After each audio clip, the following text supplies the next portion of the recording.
Welcome to This Explainer. Today, we're diving straight into one of the most mind-bending intersections in all of modern science, the exact point where human biology collides with computer science. We're unpacking some fascinating materials from Professor Sama A. Hassanein's program on data science and healthcare. Our goal? To take all this high-level academic theory and translate it into a journey that actually makes sense. Because what we're really talking about here is how we are literally learning to read the instruction manual of human life. To really understand this, we have to start with the big ones. Where did we come from? And, how are we so different from each other? These aren't just philosophical questions you'd ponder late at night. They're actually deep biological mysteries. For centuries, we could only guess at why a child has their mother's eyes or why a certain disease seems to just run in a family.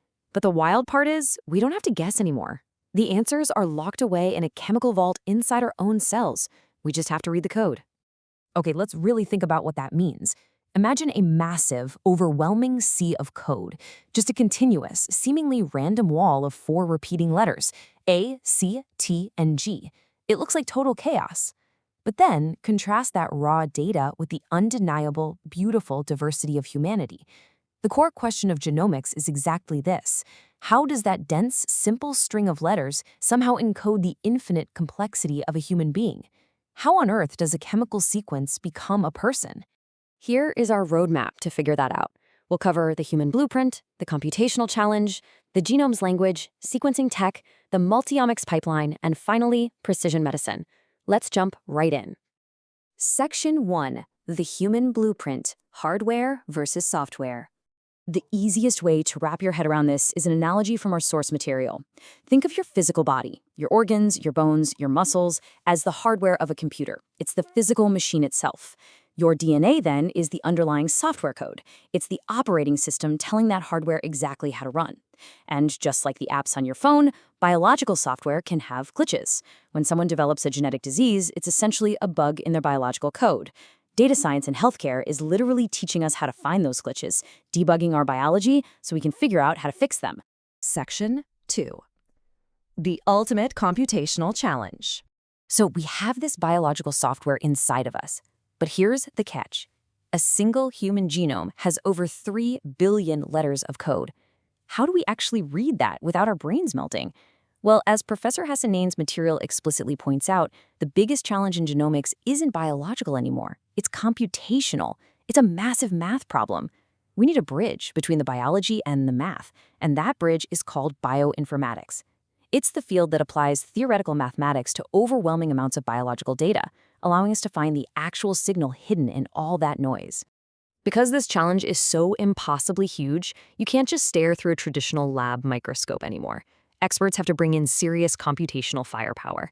To handle 3 billion data points per person, they use industry-standard tech. We're talking about navigating Linux environments, running cloud-based analytical servers, and building what are known as data pipelines. Think of a pipeline like an automated factory assembly line. You dump raw, messy biological data in at one end, and it systematically pumps out clean, usable insights at the other. Section 3. The language of the genome. If we're going to use supercomputers to read our genetic manual, we first have to learn the vocabulary. Think of your raw genome like a massive, unedited movie file. Inside this code, we have exons and introns.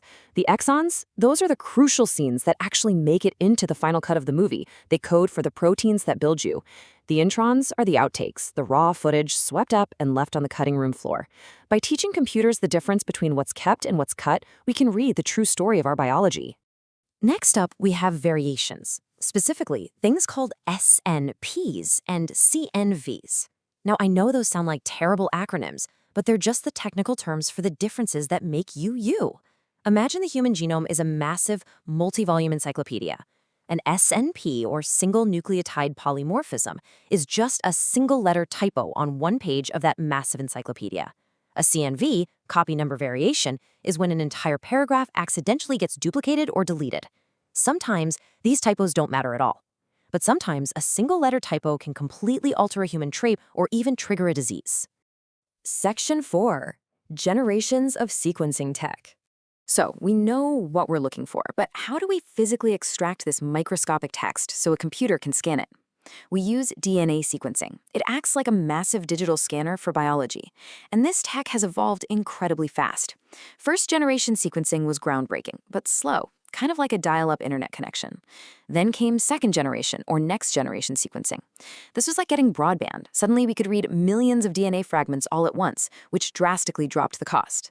Today, we're moving into third generation sequencing, which can read incredibly long, unbroken stretches of DNA in real time, giving us a pristine, high-def picture of our code. But once those advanced machines scan the DNA, where does all that data actually go? Well, just like you use a doc file for a word processor or a .jpeg for a picture, bioinformaticians have their own file formats. The most important one mentioned in our source is the FASTQ format. It's a massive text file, but it doesn't just store the A's, C's, T's, and G's. Crucially, it also assigns a quality score to every single letter. It literally tells the computer, here's the data, and here's exactly how confident the scanning machine was when it read this specific piece. Section 5. The multi-omics data pipeline. Once we have our FASTQ files loaded up, the real detective work begins.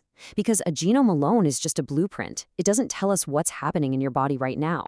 To get the full picture, we have to look at multiple layers of biology, what scientists call the omics layers. Think of it like building a house. Genomics is the master blueprint. Transcriptomics represents the active work orders, what the builders are actually reading today. And proteomics? Those are the actual bricks and wood, the physical proteins doing the heavy lifting.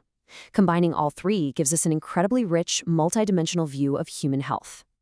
But as you can imagine, combining blueprints, work orders, and millions of bricks creates a mountain of confusing, overlapping data.